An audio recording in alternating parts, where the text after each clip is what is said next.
I feel like when I do see them, nothing's changed, and I love them just as much. So that's something interesting that I think I've kind of developed into, is the just, I love you forever no matter what. So my parents got divorced also when I was young, not as Yeah. young as you, but I was maybe 3 or so. I stayed with my dad, and my mom left. She was kind of struggling to find her place. And so there were times that I was in places that I was totally unfamiliar with.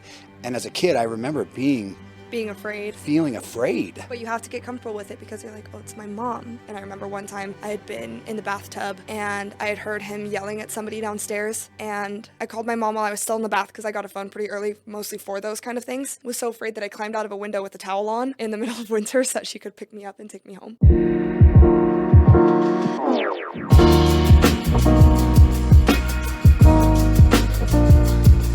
Hey everybody, welcome back to Breaking Point Podcast. Thanks for tuning in. We are sitting here with actually the producer of this podcast, Riley Taylor. She has agreed to come on and talk to us about some of the things that she's gone through. She's young, but she has a story that's compelling. And I wanted people to hear it, especially young people out there. I want you to know, like, you don't feel any less because you're young. The feelings are there and you still need to talk about them and feel them. And parents, I think we need to understand what our kids are going through and what they're feeling and kind of connect with that. So Riley, thanks so much for being here. Yeah, of course. I mean, I still feel very attached to the feelings that I had, as a teenager because they were like 5 years ago. Right. And looking back on them now, they feel a little bit like inconsequential, but at the time they were everything. Yeah, they it's were your whole my world. whole life. Yeah. And yeah, I think it's really important that we acknowledge those feelings throughout our life. For sure. Just because you're a kid doesn't mean your feelings are not feelings. Yeah. Like, you're feeling that because that's where you are in your life. They're not any less. Yeah. Right. And parents need to know that. Kids need to also know that they can say, I'm feeling this way. 100%. And it's not a bad thing. I think if I had had the audience to listen to me at that age, audience as in like, hey parents, listen to me when I'm talking, I think it could have changed a lot of things for me. That's huge. Just talking about it is huge. No, at whatever age. Yeah. But also talking and being heard. And that's it, right. And having somebody that will listen Yeah. to you. So parents, listen to your kids when they're telling you, right? Yeah. Listen to your kids because they're not feeling something for no reason. Yeah. They need it. 100%. It's bound to get a little uncomfortable. So I hope that For it. but I appreciate you being willing to tell your story because it's such a powerful thing for somebody to talk about their experiences, good or bad, right? Yeah. Because somebody out there's going to be feeling the same thing that you felt in your life, Yeah. that that other people have felt in their lives. And so I appreciate it. It's a big deal. It's scary. For me, it's scary to like talk about hard things. Yeah. How about for you? I mean, I don't know how you feel about it. I feel like I've gotten to this point where I'm so open with it, and it's always been a part of my life. Hard things have always been a part of my life, and it's not something that I've shied away from telling people because it's a big part of who I am and what makes me who I am. And I agree with you. I think it's important to share those things and, show that one person that they're not alone and life is full of hard things, but you can still find joy in it. Oh, I love it. That's wonderful. I feel like that's so much of just what I've based my life around. Good for It's you. like all this stuff is happening and everything's falling apart, but the sun is still shining. Yeah. And Good. I finding love those it. pockets. I love that. Yeah, life is hard, but we can still find joy. I might have to adopt that. That's great. So tell me a little bit. So, because you're still young, 21? 21 years old. Yeah.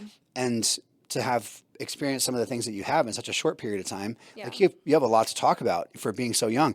Yeah. And it's kind of like how I was too, right? I mean, people that are going through these things, they're going through it from day one. It's not so quick. Yeah. It's not like you just I'm mature, Yeah. and so now I can go through hard things. It's Right. like, no, Yeah, they're welcome happening. to the world. Yeah. So tell me about growing up, you're where you're from, all that stuff. Yeah. So I've been in Utah my whole life. My parents got divorced when I was like 9 months old, I think. Oh, and wow. that was both of their second marriages at that point already. So they got divorced, just were really unhappy, I think, fell out of love a little bit. And my mom remarried when I was 2, and she's been married to that same guy since then. So that he's my stepdad, but he's my dad. Yeah. And my biological dad kind of came back into my life when I was like 3, but he lived in another state and had other kids that he was also taking care of. So I saw him once a month for 4 days. and half of the summers, and a lot of the times that didn't happen. He, struggled with money a lot, so he was homeless for a little bit during my youth. We would stay at random people's houses when he came up to visit, so he would either fly or drive up from Arizona, and we'd stay at, like, places I probably shouldn't have been staying as a 5-year-old, but he'd have that weekend, and then he would drive back, Sunday night.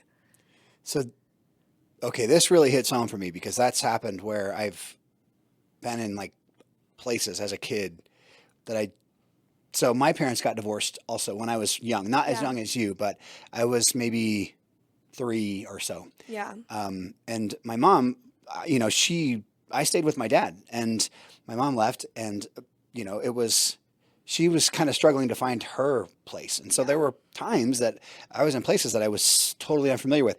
And as a kid, I remember being afraid, feeling afraid. But you have to get comfortable with it because you're like, oh, it's my mom. Right. Like she wouldn't put me somewhere where I'm not safe, but she might not be in the position to make be that as safe decision. As maybe she wants to be. Yeah. Yeah. And it's out of her hands. Yeah. Yeah, I definitely feel like that was the way with my dad. Even recently, there's one particular place that we stayed where like we stayed with this guy actually the most. He had been arrested for drugging and raping women. Oh my goodness. And I was staying at his house from the time I was 5 until I was like 14, and I was like, I've had enough. I can't, wouldn't stay with him after that.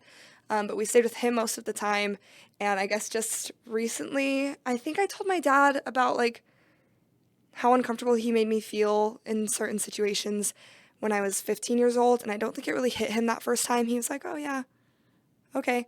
And then I told him again when I was like 18, and he kind of started to take it more seriously, but he still hung out with this guy. Like, has seen him multiple times up until recently, where he's had female friends that spend time with him, and they're telling him how uncomfortable, or they're telling my dad how uncomfortable this guy makes them, and all these advances that he's making, and like, they're not allowed, if they stay with him, they're not allowed to lock their doors when they're at his place because he wants to have access to them, that kind of thing. We literally just talked about this like 2 days ago, and my dad's all of a sudden figuring out, like, he just barely said to me, I should not have had you staying there, and I'm so sorry. I didn't realize that I had you in that kind of situation. And that like always made me so mad when I was little because I wanted to spend that time with my dad. I only had so much with him, and I wanted to have that relationship, but I was like, I'm scared to be here. And like, I saw porn at this guy's house for the first time when I was like 8, and that like started a really bad path for me for a minute. And just multiple times I would be left alone there sometimes, and I called my mom like 3 different times to come pick me up. And I remember one time I had been in the bathtub, and I had heard him yelling at somebody downstairs, and I called my mom while I was still in the bath because I got a phone pretty early, mostly for those kind of things. Called my mom and was so afraid that I climbed out of a window with a towel on in the middle of winter so that she could pick me up and take me home. Oh my goodness. And it was those kind of things, and like my dad kind of was just oblivious to it. I told him, he knew, but I don't think that, he's a guy. I don't think that he was aware of how uncomfortable I felt with this guy, and he would like, the man would, he would like call himself my third dad. I feel like most of those times they're like, oh, I'm your second dad, but yeah. I have 2 dads already, so you're my third. Yeah. But he would do stuff, he would say stuff like that, and he would like have me cuddle him when we were watching movies. And it wasn't until I was like 7 and I started hearing about like, oh, don't let men do this. And I was like, oh, this is like, something's wrong. And nothing ever really fully happened. It was just borderline so uncomfortable all the time. But it did, I think, affect me enough where to the point when I was in counseling later on, they were like, you have all, the signs of somebody who's been sexually assaulted, but just no memory of it. And I don't think, anything happened. I don't remember anything. Yeah. But I think it was still, I was so young, and those things are so scary at that age that it like changed my whole life. So I would stay with my dad those times, and a lot of the time he wouldn't have enough money to come up. And I remember being so distraught every time he did come up because I did want to spend time with him, but I just wanted to be home with my mom. My mom's was safe. I was never put in a situation I was uncomfortable in, and I would just like hide under the bed and scream and cry and not want to see my dad. Even though it was this super conflicting concept for me because I love him and I love hanging out with him. He's so much fun, but I don't feel secure. And that went on for a really long time until I was like 16 or 17, like had my own car, had a job, and he moved from Arizona up to Utah a couple years before that. And I think that helped our relationship a lot because it changed from, these are my 4 days a month. I'm legally obligated to have this time. You have to come with me, to like, oh, hey, I'm coming down to, like, I'm near where you live for the weekend. Let's hang out. Come drive up for the weekend. It was more of my choice than like when I was free and I could choose if I wanted to go hang out with my friends, which is a thing that I couldn't do when it was his time when I was younger, you know, because he's driving all the way up from Arizona to spend this time with me. And so my life had to go on pause every single time I saw him. And that was hard, but I think it's turned me into like very much a chameleon with people, where I'm such a people pleaser. I never wanted to make him upset that I didn't want to spend time with him. Even though, you know, I didn't. Yeah. It's like, I love you, Dad, but I don't want to do this right now. Like, all my friends are hanging out, or my mom's family side of the family is doing this fun thing that I want to go to. And he made me feel so selfish about it sometimes because it was like, well, you're just choosing the more fun family, and you should want to spend time with me, even if your other family's doing stuff. We never get this time together. And I'm like, Yeah. I'm 10. Yeah. I do want to do the more fun thing. Yeah, of course. Like, yeah. it is hard to have divorced parents, and I think there's also so much good that comes from it. So, I don't know. I think having that happen at such a young age changed everything for me. And I think those were definitely some of the harder things that happened early on. You mentioned something, the word just kind of struck me, feeling not secure, right? Like, as a kid, that security is like that feeling of security, that sort of like, I'm safe. If you don't have that as a kid, it does change everything. Yeah. Right? Like you have a difficult time adapting, I think, as an adult, if you don't know how to feel secure and you don't have that, it's not been ingrained in you that you feel secure. I know exactly how you felt. There were times, same when my mom would come, and I love my mom, right? In fact, I'm very close to my mom. I talk to her more often than probably anybody else in the family, and she lives really far away. In fact, she's going to be coming out to visit here soon. But there were times when, because it was like 1 weekend a month. For her, same kind of thing, right? And there were times, like one time I refused to go. And I know it broke her heart. And I think about it now and it makes me sad. But at that point, I was scared. I didn't feel that. I didn't want to leave where I felt secure. You just want to feel normal too. Yeah, like, right. Nobody else has to do this. I know. What the heck? Yeah. I just want to stay at one house and have my parents be together and like be happy. Yeah. I know, right? And so I get that. Like that's a really it's life-changing to have like a part of your life that isn't secure. Yeah. Right? As a kid. Yeah. As an adult, there are tons of stuff that's not like it's navigating, just doing stuff. But as a kid, when there's, you're sort of learning how to exist, having some place where you feel comfortable is paramount, right? And I think that's where I see this like good and bad side, because I think that I've learned how to live in the instability now as an adult. I say adult and I feel funny saying it because I'm like, I still feel like a kid and I actually haven't experienced that much. Oh, you have? But yeah, just in a different sense. Yeah. But yeah, I can handle instability really well compared to other people my age. And I am grateful for that. But at the same time, stability as a kid matters so much. And it's like, would I rather have had stability as a kid and had to kind of figure it out later, or get thrown right into it? Yeah. And I don't know, there's such a contradiction there, because I did grow so much faster than other kids my age, and I think it's turned me into a super empathetic person, and I get along with all different types of people because my family is so blended that I have 10 siblings. None of them are my full siblings, and they're all so different. And I think that has put me in such a good place where I'm like, oh my gosh, all these people that are so different that I love so much. Yeah. And, mean so much to me, help me in day-to-day life, just meeting new people and finding new interests and that kind of thing. I love that part of it. Yeah. But yeah. Blended families can be great, right? Also, sometimes you just want to smack everybody, because it's, Planning my wedding around you just got everybody married. being there. I just got married. Congratulations. Thank That's you. exciting. Thank you. And you still love them, so that's good. You don't already want to throw them. I get, so you To the curb. right. But yeah, trying to get everybody together for my wedding was crazy. And all I wanted was a picture with all my family in one place. And actually thinking back on it, I don't even think I actually got that.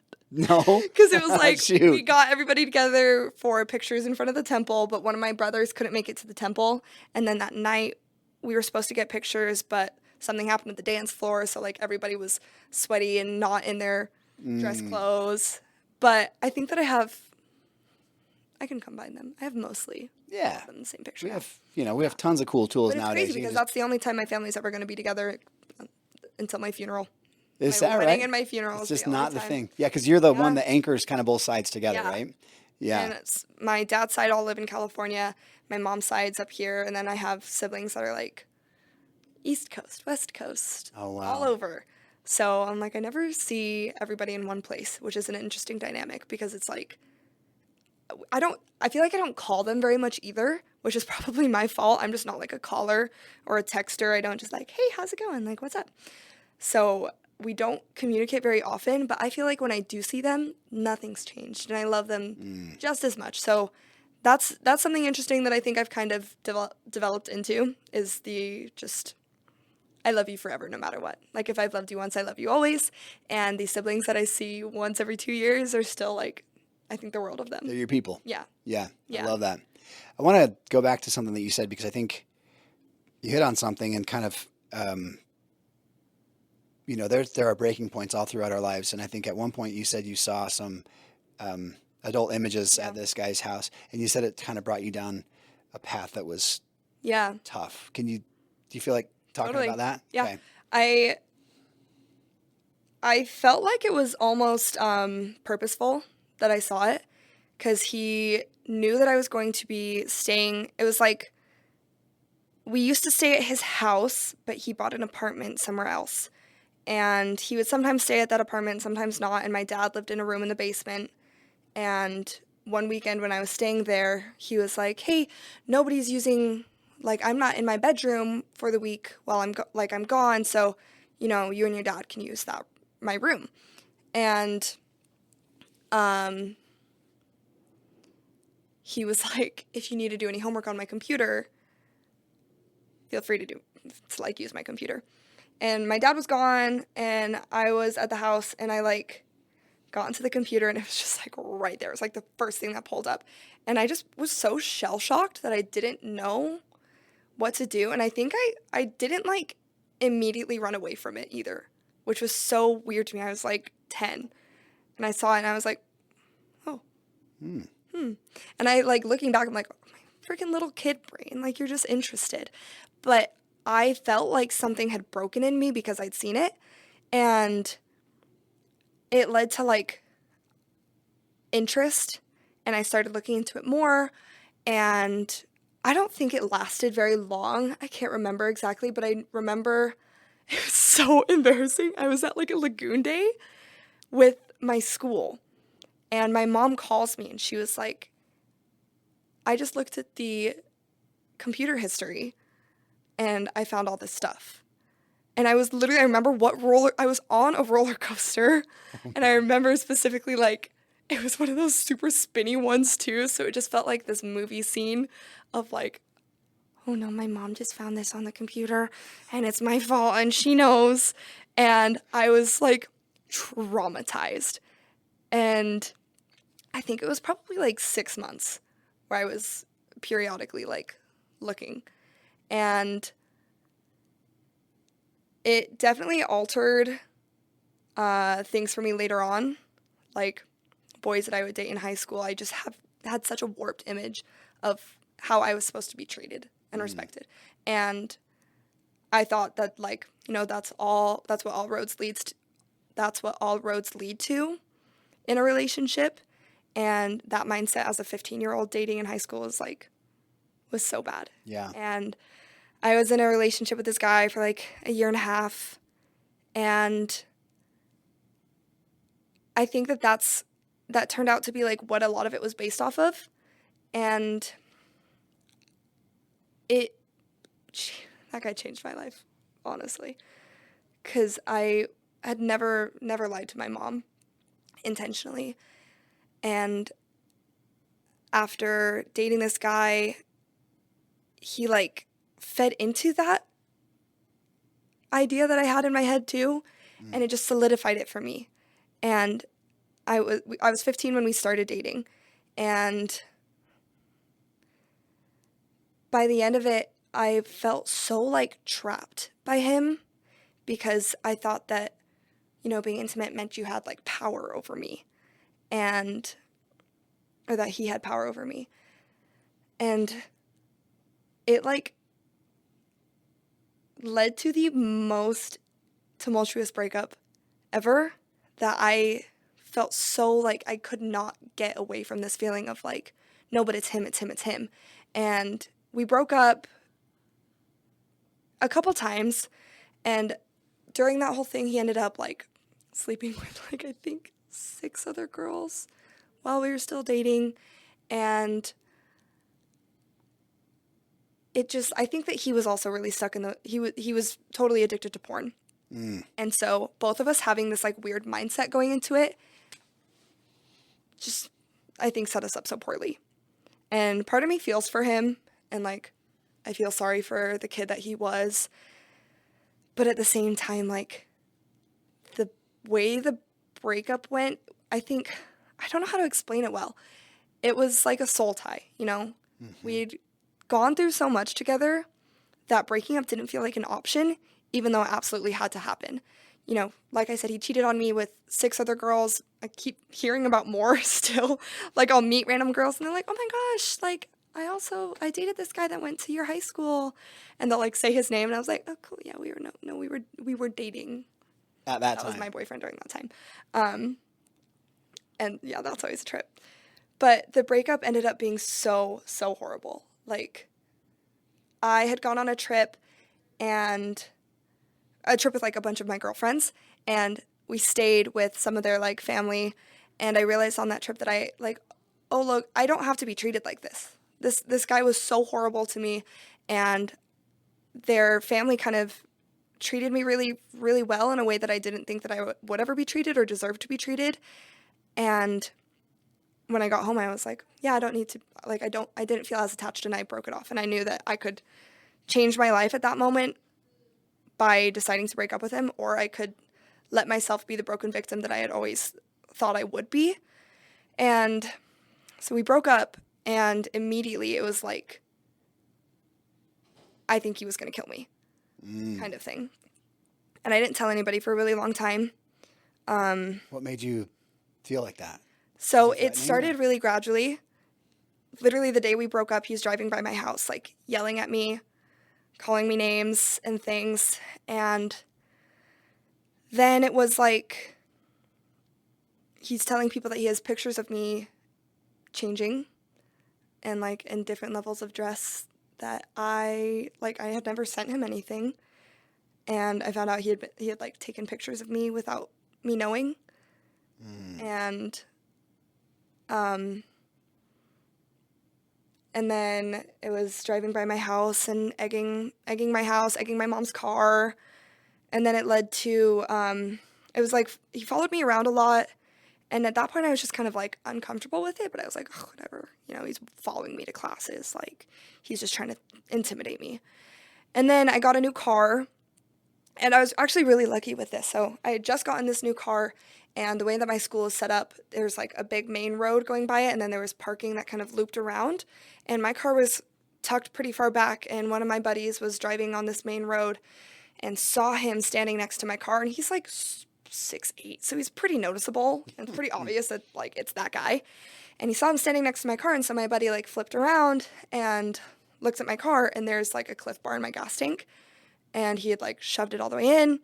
And I was just like pissed because he'd been kind of doing annoying stuff for a few months. And this was just like, are you freaking kidding? Like, my new car, you're, what are you doing? What is this even going to do? And so I went straight to like the principal's office, and since it was on school property, I had to tell the police, and I'm like calling my mom, and I guess she called him and was like, I need to know what you put in her gas tank. He's like, oh, I didn't do anything. She's like, I have footage of you putting something in her gas tank. You can either tell me what you did, or like tell me what you put in there, or we're going to call the police. And he was like, okay, I'll call or he said, okay, I'll tell you what it is and I'll pay for it if you don't call the police. So they're having that conversation. Meanwhile, I'm like already talking to the police, and they apparently already knew this guy. He had a reputation for like trespassing, petty stuff, but then also when he was a little bit younger, right before I moved into the area, he had been sending like nudes to girls unsolicited. And it had been a whole case with all the girls in the school, and I didn't know that because I had just moved to the school and we started dating and nobody told me. And so the police already knew him, and they already were like, you need to tell us everything that happens with him. Anytime he looks at you, anytime he contacts you, you need to tell us, and we need to report it because he shows like psychopath behavior. And we had already had a situation where I had to call the police on him and his dad, actually, because they had showed up at my house at like 11 at night, banging on my door, and my little sister was the one to answer the door, and his dad was like threatening my little sister, and my mom comes out and he starts threatening my mom. And eventually my dad came out and he was like, oh, you don't want to get too close to me. It was something COVID. It was the day we went into COVID lockdown. He showed up at my door and was like, don't touch me. I'm around COVID. And we had to call the police that night. And so there was already a few things that had been reported with him. And then after the gas tank thing, it just spiraled and it kept getting so much worse, to where we'd be at like school events and he'd be like blocking me into parking lots, and all of his friends, he had like big tall friends, and they'd be, getting out around my car and like yelling at me through my car and just threatening me in every way possible. And it was just the kind of thing where he would tell me like, you're never going to get away from me. I'm always going to be watching what you're doing. I'm going to show up at your wedding. I'm going to show up when you do this. Like, I will be following you forever, kind of things. And when it got really bad was prom night. So this is like 9 months after we've broken up. Prom night, I was with a new boyfriend, and he had been like kind of discreetly shoving me and kind of like pushing me throughout the night. And I was like, yeah, okay, whatever. And at first when he had done it, I was like, I'm just going to go tell an adult because I've already been reporting this to the police and I need somebody to know that this is like kind of happening. Mm-hmm. And then as I was leaving, I'm like holding hands with this boyfriend and then walking out the door, and the ex-boyfriend comes up from behind us and like shoves us apart.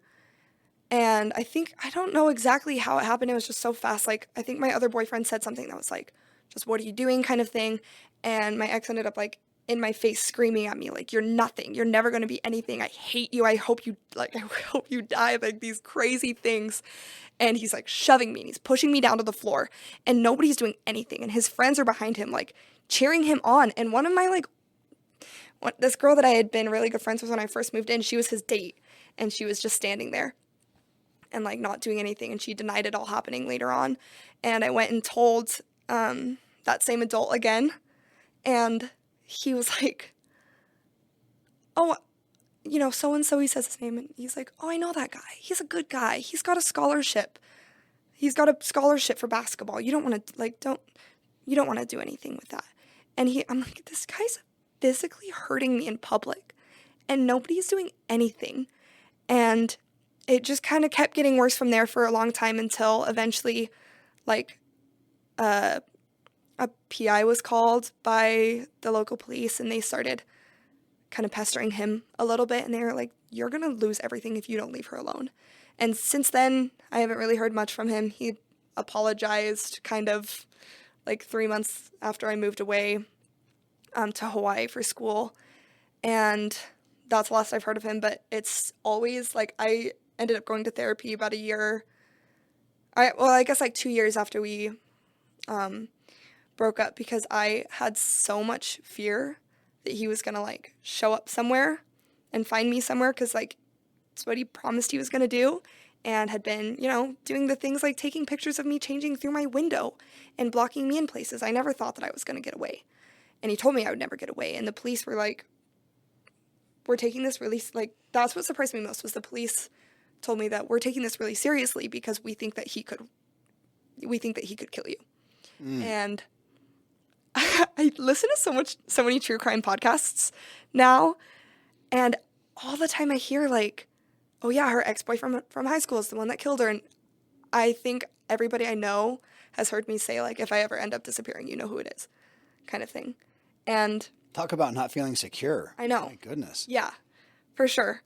And that kind of went to that soul tie thing that I said, where it was so distressing because it was like, I felt like I loved him so much, and I would have never done these things to him. And I never, like, instigated back. I think I flipped him off one time when he was following me, but I never did anything to, like, make this happen. And so it destroyed me for the longest time because I was like, all I did was just try to love you and try and help you through all these things. Like, you're struggling with your family, you're struggling with your porn addiction, all these things. And, like, how dare you treat me like this after I try and help you? And that was a really big wake-up call for me with that type of relationship because, I'd kind of been manipulated by adult images early on and thought that love was supposed to look one way. And then when I experienced that kind of love and realized, like, this is a nightmare, it totally flipped my perspective on life around. And I felt like it was a really big coming to God moment for me. And I'm grateful for the experience because it taught me so much. And I think that I had to learn certain lessons in life. But at the same time, like, what 16-year-old needs to be, like, had to have her life threatened by a freaking high school boy? Yeah. Yeah. So do you think that the intimacy of the relationship is what created this, like... 100%. Because I don't think that there was emotional connection beyond that. Like, there, you think that there is, and there's talking, and you do fun things together, go to high school dances and stuff, but I think that if it hadn't been... based around sex. Yeah. Or whatever it was. Yeah, and if it hadn't been for intimacy, then I think both of us would have been able to just, like, clean break. Yeah.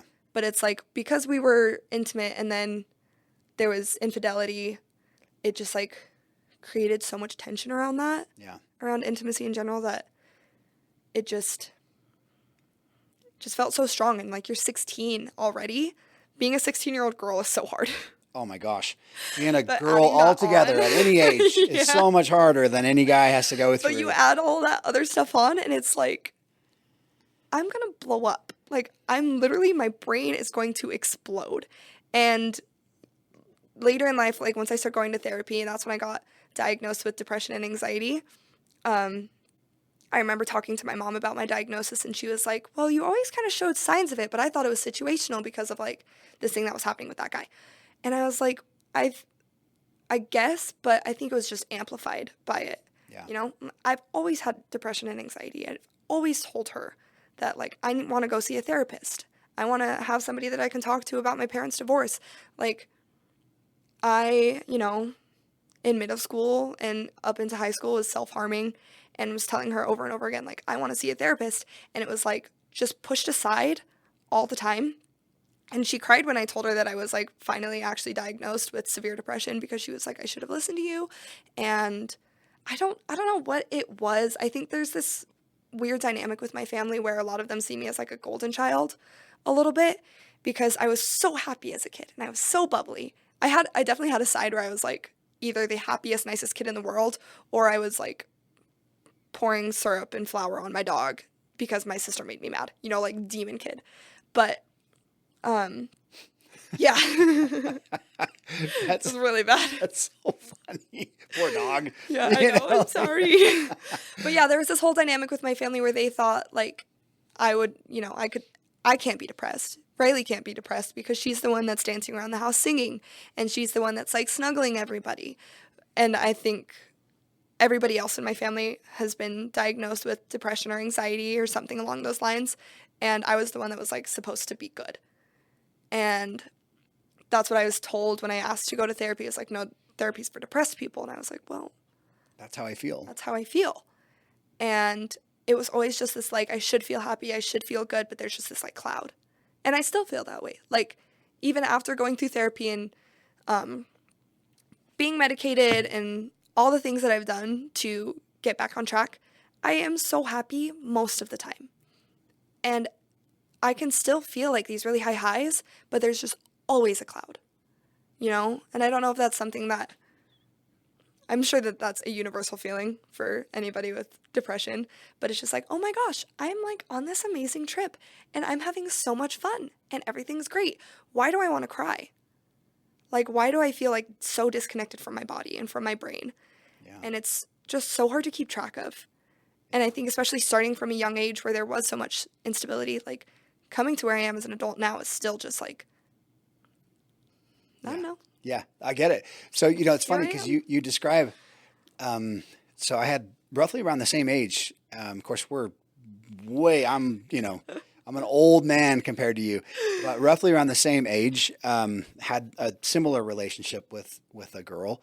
And, you know, teenagers, I think, are the brains of a teenager, first of all, are not designed to manage the emotions of That depth. physical intimacy with somebody else, right?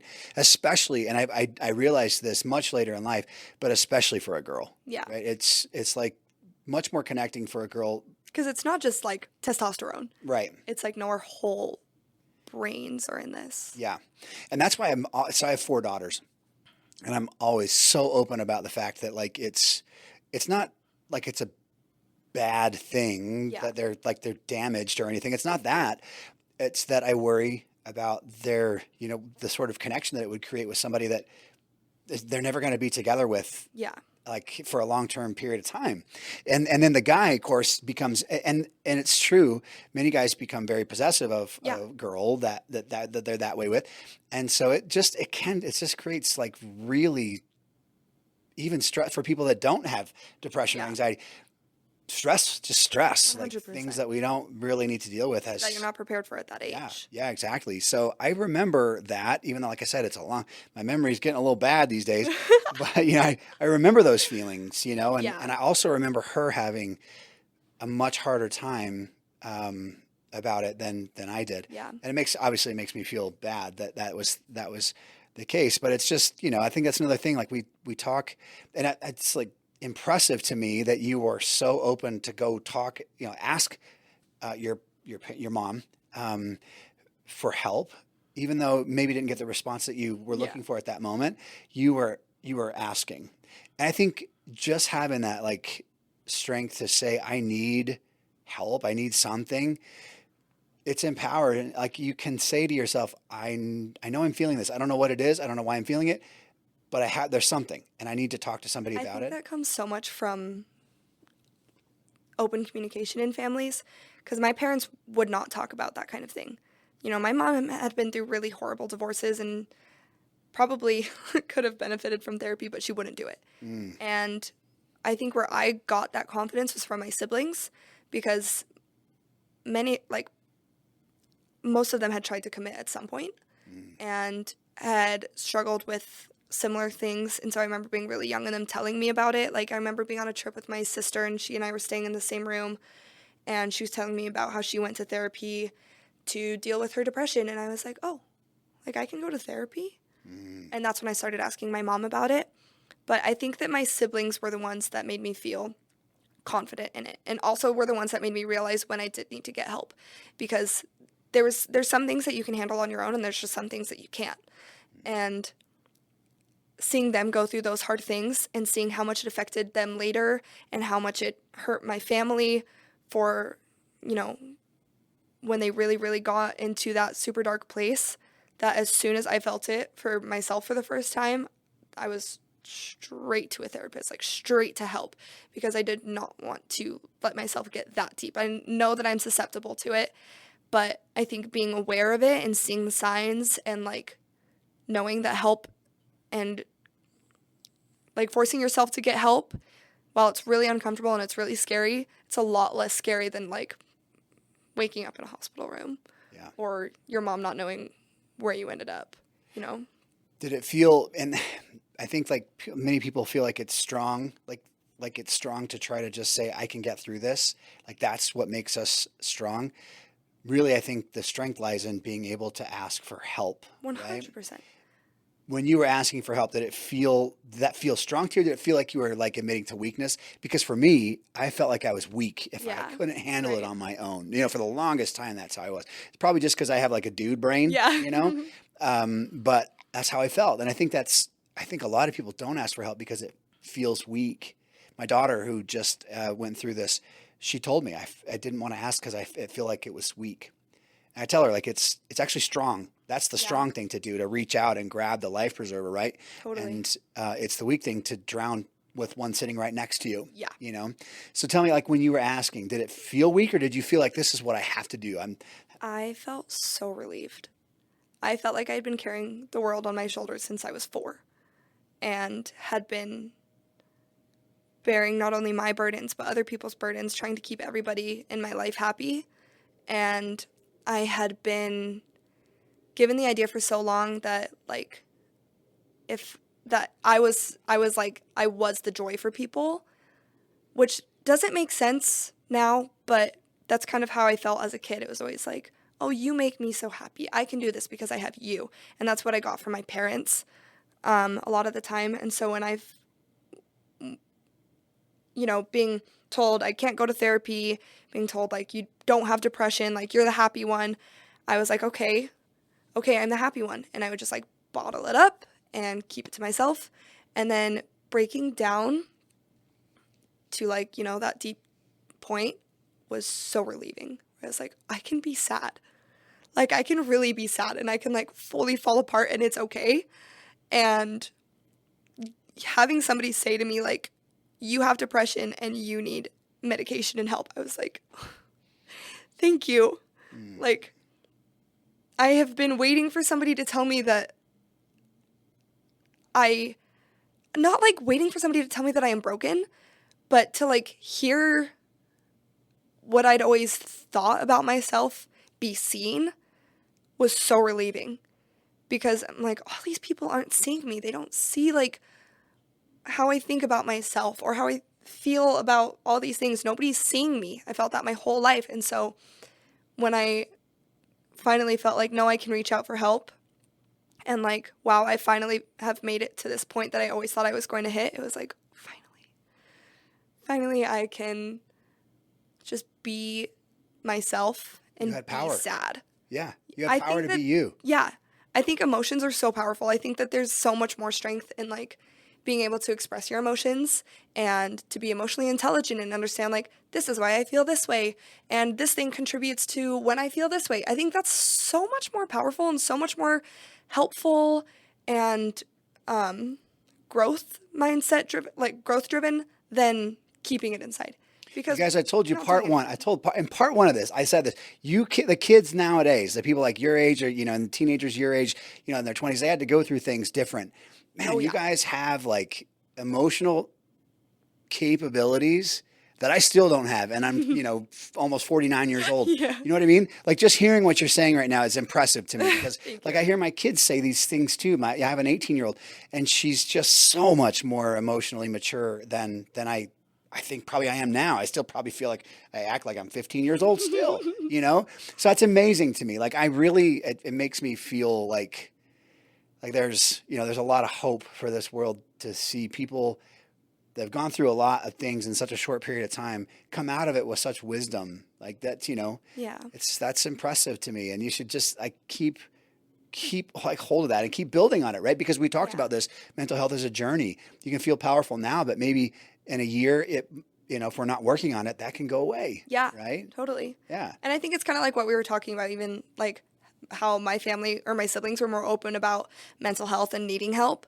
that it made me feel like, oh, I can do that. I think that's such a big thing with with my generation is yeah, not our generation. I'm like, sorry, not our generation, actually. I'm like the age of almost your, well, at least your dad. If not, maybe a grandpa. I don't know if I was a really young grandpa. But No. But I see it in so many of my peers where it's like, hey, gang, I have depression. What's up? I'm having a really bad day and I don't want to be here. Like, people just talk like that now. And it's like, oh, it's kind of refreshing because I think all the adults that I saw growing up, nobody would talk about it. And like people would come home and have such horrible days and just like be mean. I'm okay. And I'm fine. Don't talk to me. Like I just, that kind of thing. Grumpy old man syndrome. Exactly. Yeah. And now we're all like, hey, I'm feeling this way today. Let's talk about this. I need this kind of support today. And I think that that's going to be so game-changing for our future. And in so many ways, like in career fields, in raising our kids. Like I think that's going to open up so many pathways for better communication and for better mental health help in general. And I don't know. I think there's kind of this push and pull with technology where so many of us were on social media by the time we were really, really young, which gives us this like mind-numbing dullness, But at the same time, it exposed us to everybody just, shares their deep, dark secrets and personal thoughts on social media. And so when you're seeing that so much, you're like, oh, hey, I can do this too.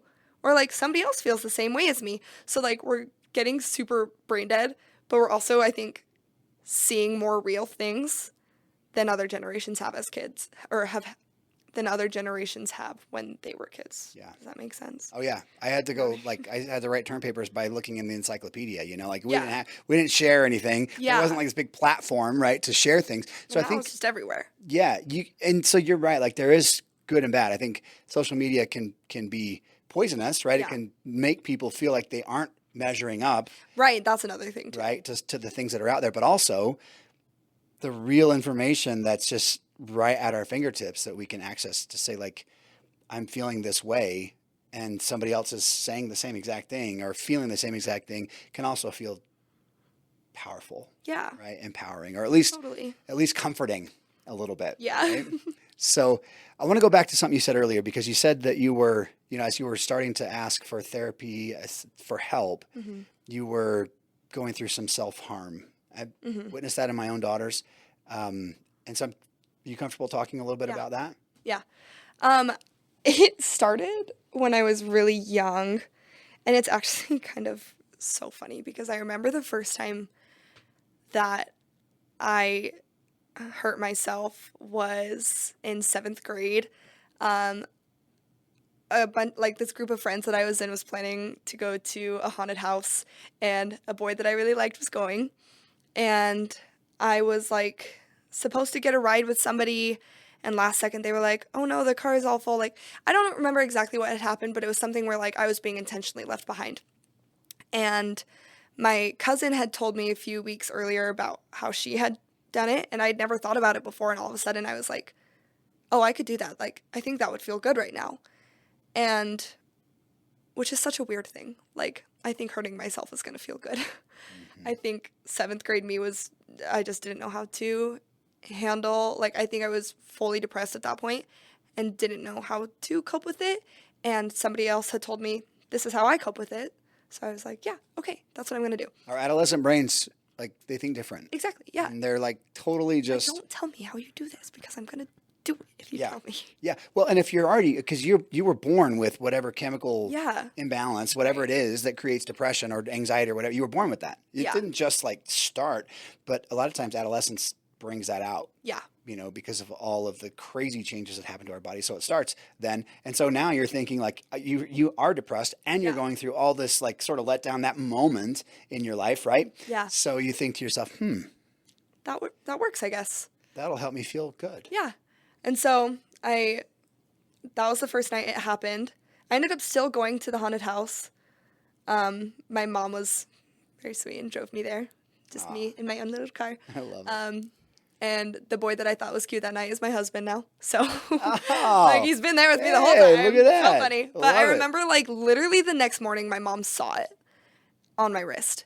And she was like, what is that? And she kind of got angry at me. And I was like, like the girls that I was with were holding on to me really tight and it cut me.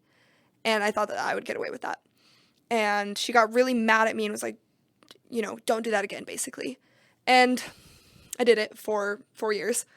And it was just like, it wasn't ever in a way that I think anybody would notice. It was very discreet, and I thought I was discreet at least. And it was done in a way where I could cover it with like my Apple Watch and nobody would ever know. And I excused it as a coping mechanism because when I would get, it was like a panic attack. I would get a panic attack and my hands would just shake so bad. And I would get angry and I would just be crying and I didn't know how to slow down. And the only way I could think to slow down was like this slow, methodical thing that I was doing to hurt myself. And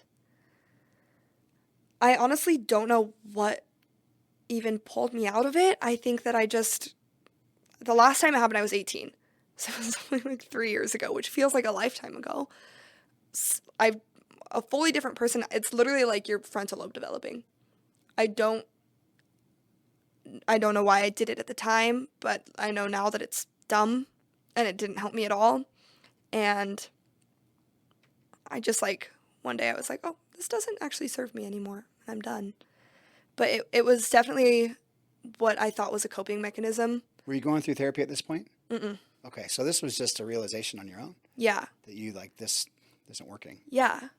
And I felt that way about a lot of things. Like, I had an eating disorder in high school, and I was going through breakups, and, like, friendships were hard, and family stuff, and that felt like a way that I could control something. Because it wasn't ever in a way where I was going to get sent to the hospital for it. But it was just enough to, like, bring me to awareness is what I would say. Like, it was just enough pain that it would kind of snap me out of things. Did you ever feel in those times like, I'm just going to do the whole thing? No, but I thought I would. Yeah. I thought eventually I would. I, like, remember when I got to the point in my 20s. I'm in my 20s, but no, I was actually 19 when I first started planning out how I was going to kill myself. And I remember being, like, 12 and thinking it would happen sooner. I never thought that I would, like, get married or go to college. I thought that it would just take over me one day. I almost kind of, like, romanticized it, I think. And I think social media romanticizes it a lot, too, where it's, like, they're showing these girls that are so skinny and, like, oh, this beautiful actress died from a drug overdose at this super young age. And I was like, okay, like, I guess I'm not going to live that long. And I would have full-on breakdowns, but still felt like there was enough of a glimmer of hope in my life that I never planned to kill myself up until, that certain point. But when I was self-harming, I still had a little bit of, life left. Yeah, hope. But I 100% thought that one day it was just going to take over. And it started to get to that point. Yeah. But at that point, I wasn't even, I guess it had only been a year since I had last hurt myself. But even that, like, that year was so transformational for me. And it went from, like, high school, I'm pretty sad, to, oh my gosh, this is the best year of my life, to, like, I'm going to kill myself. Like, I'm driving home from working out. Like, I was super into working out, so I was, like, always getting those kind of endorphins. And I was like, okay, why after this workout where I usually feel so good am I just, like, sobbing the whole way home? And it was literally, like, the most out-of-body experience because I had never thought that deep about it before. The thoughts had come into my head like, oh yeah, maybe one day I'll kill myself. But, yeah, I was driving and I just suddenly was, like, full-on step-by-step planning it out how I was going to do it. And then I got to the point where I was thinking about, like, who was going to find my body. And that's where I was like, what am I doing? Like, I don't know what just happened. And it was so scary because I had never really thought that deep about it before. And all of a sudden I was like, planning who's finding my body. And it had been, like, 30 minutes of me sitting just in my car, like, staring at my steering wheel, just not in my body. And I snapped out of it and immediately, like, I called, like, the BYU help center. Good. Because I was, like, right into it. Good. It's like, absolutely not. I think that my brother had tried to kill himself 4 years earlier, and I've talked to him about it so much, And so as soon as I started feeling those things, I was like, I don't want to do this. I don't want to feel that way. And I thought it was kind of funny, actually, because I didn't think it was that bad to, like, think those thoughts. I was like, oh, depressed people think that way. And then I, like, filled out this little form that they have, and the first thing that pops up is, like, oh, it'll take, 4 to 6 weeks to get an appointment, that kind of thing. And I was like, okay, yeah, I think I can make it 4 to 6 weeks. And they called me 20 minutes later, and they're like, can you come in right now? And all of a sudden I was like, oh, I guess I'm not supposed to actually think like that. And I went in, and they were immediately, like, starting to diagnose me and getting me straight to therapy, to specific therapists. And they were it was so helpful because they started the initial diagnosis and got me to a point where I, like, felt safe for a few days, and connected me with somebody who, like, set up my therapist appointment for me, because that was, like, I was at the point where I wasn't brushing my teeth. I couldn't take a shower. Like, I wasn't going to call a therapist and set up an appointment. And so they, like, scheduled a time. All I had to do was hop on the Zoom call and be with them to give consent. And the mediator did everything, scheduled my therapy appointment, and I just had to show up the next day. And it just, like, was such a smooth process, and it got me to, like, a specific trauma therapist, and just, it helped very quickly. I remember feeling still in a really dark place for a few months. They got me on medication, and I remember the day that the moment my medication kicked in, because it had been 8 months of me feeling like, it's going to get better, it's going to get better, it's going to get better. Like, like I said, not taking a shower, not doing anything, can't feed myself. And I was taking a shower, and all of a sudden I was like, oh, the water's warm. Like, I haven't felt the sensation of warm in months. And it just, like, my brain just, like, flipped all of a sudden. Because it is such a gradual process, but it was, like, the noticing of it made me just, like, wake up. And I felt so happy that I had gotten help, because I think that if I hadn't, I would have just kept going downhill. And, like, those next few weeks were some of the funnest weeks of my life. Because You saved your own life. Yeah. Like, you say, okay, guys, so listen up to this, because, like, Riley, I've only known for just a couple of months, but the time that I know her, she is bright. She's, like, happy. She's supportive. She's, she's just the kind of person that this world needs. But you, that moment, decided for yourself, like, I have to do something. And you did it. You took the strong way, Yeah. right, to do something. And now she blesses the lives. I mean, she produces this podcast, you guys. So, like, is everything recording? yeah. Oh, uh-oh. But, she's, she brings light to the world, just being who she is. She's got a husband that loves her. She got all these things that she's now a part of, that, she made sure, because she reached out and did the things that needed to happen. And so many people either don't know how to do it, or where to go, anything like that. And so, again, these episodes will have those resources, and we need to add the BYU helpline to that, because a lot of colleges have those things. How did you know that was the place to go? I think a few days before, somebody had said something to me about, like, how hard it was to get an appointment, but that was the only way I knew how to lean towards therapy. It was the only thing I knew of. Like, I probably should have called a more direct hotline, but I didn't know about it. And so I just called the first thing that I thought of. And that's what I think it all came down to, is, like, the split-second decision of, like, okay, I'm going down this rabbit hole where in 15 minutes I'm planning on walking inside and ending my life. And it was, like, half a second where I had to pull myself out of it and call someone. And I think that's such an easy, like, it's such a thin tightrope where you can fall one way or the other. And it's, like, it is harder to choose to live. But looking back on it, like you said, like, I love my life right now. And I'm so happy that I'm here. And I can't imagine what would have happened to everybody around me if I had, made the second decision. Yeah. But I think people just need those resources of, like, where can I go for help? And that's why I think this open communication and talking about this is so important. Like, I don't know what would have happened if I hadn't thought of the BYU Help Center. Or if I don't somebody even know what it's hadn't called right now. somebody hadn't mentioned it to you just a Exactly. few days prior. Yeah. You would have. It was such perfect timing. But yeah. Somebody talked about it. But somebody talked said, about it. like, this is what I did, or I heard, Yeah. whatever. And it changed everything. Changed everything. 100%.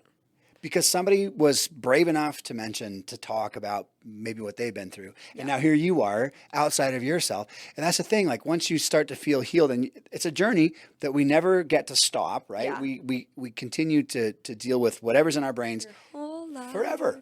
And that's okay. We just have to accept that. And we don't get to a point where we're like, okay, now we can stop medication, or now we can stop therapy. We don't get to that point.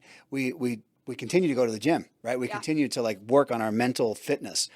But like you now, because you sought that, you have the ability now to get outside of yourself. You're not in survival mode like you were all those years up until that pivotal moment, that breaking point, right? Now you can get outside and you can talk about your experience and where you were and how close it was, and help other people. So, I mean, what an amazing thing. I'm so proud of you. Thank you. Yeah. I That's think incredible. those resources are so important for people to know. Like if you don't know, like, hey, I need to get 8 hours of sleep. Actually, I need to drink water and I need to exercise. Like if you don't, like those are such basic things, but so many people don't do it and they don't realize how much it's damaging them. And it's like you said, it's like this lifelong thing that you have to do. And once you start learning all these tools, you have to use them all the time or else it starts going downhill. But once you have all the tools at your hands, or like all the tools at your fingertips, that's where it kind of becomes your job to give other people those tools. Because everybody starts with like nothing. We don't know any way to help ourselves. Yeah. And you start learning them piece by piece. So I love that however you can help someone. You took like all that knowledge and now you obviously like you said you were into fitness a lot before, you worked out a lot, whatever else, but you just did a marathon and imagine like in that unhealthy place where you were, where it's difficult to even take care of yourself, it would have been impossible to even think about something like that. Yeah. Now you're in that place where you can train to run 26.2 miles for crying out loud. Crazy. Right? That's insane. And like survive it. And so, and you're still here. You're a little sore, right? But you know, toenails falling off. Right. But that's that one breaking point, that one moment. It was just like you said, you heard something, right? And you grabbed out, you reached out and grabbed the life preserver. Yeah. It's really like, it's that pivotal at that moment. I'm just going to reach out and grab it. I mean, it's do or die. Yeah. I know so many stories, and even like personal family stories where it's like, I either do this right now and save myself or I will die. And like my brother, when he tried to end his life, he, and obviously like not really my story to tell, but gist of it is he was basically in a park bleeding out. And he just had this thought of like, no, I want to live.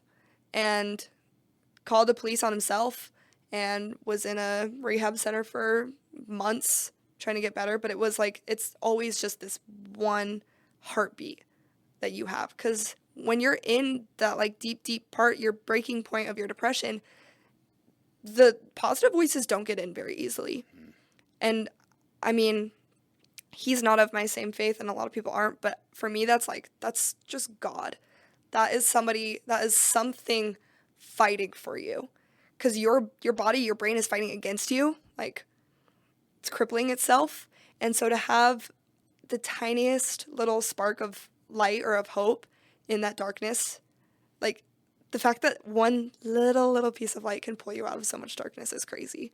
And I think that's what my brother heard. I know that that's what I heard. And even if you're not a religious person or if you feel it in other ways, you feel that light, you know, when you're in the darkness. You feel some kind of light. And I think that's what people just need to reach out and grab. Look at, right? Yeah. Go toward, right? You have to make the choice. Yeah. Yeah. And it's like you said, it's a hard choice.